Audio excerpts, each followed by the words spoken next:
আমরা এই হাতিয়ার মানুষের অধিকার নিয়ে কথা বলতে এসেছি। আমরা এই হাতিয়ার মানুষকে মুক্ত করতে এসেছি যারা চিহ্ন করতে চায় তাদের হাত থেকে।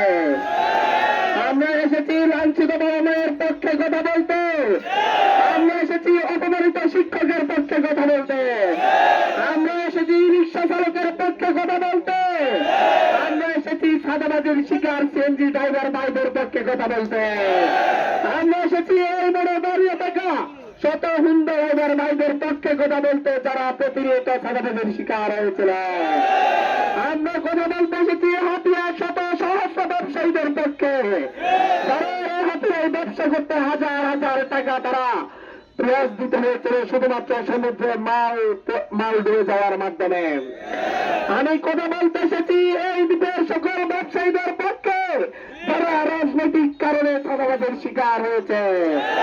আমরা এসেছি রাজনৈতিক দস্যুতা বন্ধ করতে। আমরা এসেছি সন্ত্রাসী রাজনীতির শেষ দেখতে। আমরা এসেছি বলিদার রাজনীতির কদর রচনা করতে। আমরা এসেছি এই হাতিয়ার মানুষের শিক্ষা ব্যবস্থা নিশ্চিত করতে। আমরা এসেছি সঠিক স্বাস্থ্য ব্যবস্থা নিশ্চিত করতে। আমরা এসেছি হাতিয়ার মানুষের যোগাযোগ ব্যবস্থার উন্নয়নের কথা বলতে।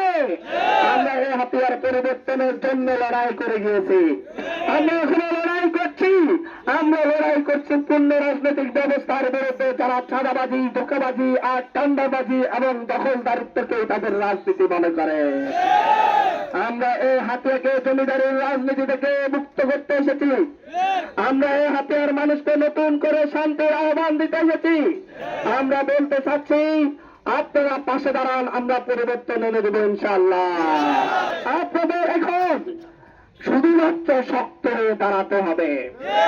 শুধুমাত্র হাতিয়ার মানুষকে শক্ত হয়ে দাঁড়াতে হবে। যদি শক্ত হয়ে দাঁড়াতে পারেন মুক্তি মিলবে ইনশাআল্লাহ। আমাদের এই হাতিয়াকে যারা জিম্মি করতে চায়, যারা এই হাতিয়াকে লাঠিয়ালের রাজনীতি ফিরিয়ে আনতে চায়, যারা হুমকি দামকি রাজনীতি ফিরিয়ে আনতে চায়, তাদের বিরুদ্ধে একাত্ম হতে হবে ইনশাআল্লাহ। আমরা যদি এক হই, আমরা যদি একসাথে দাঁড়াই, এই সকল সন্ত্রাসী লাঠিয়াল কিছুই না, কিছুই না, কিছুই না, কিছুই না। আমরা তো তারা যারা হাসিনাকে পালাতে বাধ্য করতে পেরেছি। আমরা তো তারা এই দিক থেকে সেই ডাকাতকে পালাতে বাধ্য করতে পেরেছি। আমরা এই হাতিয়ার আওয়ামী লীগের শত্রু না, বিএনপির শত্রু না, জামাতের শত্রু না, আমরা কারো শত্রু না, কিন্তু আমরা হাতিয়ার মানুষের বন্ধু। যারা হাতিয়ার মানুষকে জিম্মি করতে চাইবে, হাতিয়াতে চাঁদাবাজি করতে চাইবে, তারা হাতিয়াতে অস্ত্রবাজি করতে চাইবে, তাদের বিরুদ্ধে আমাদেরকে দাঁড়াতে হবে।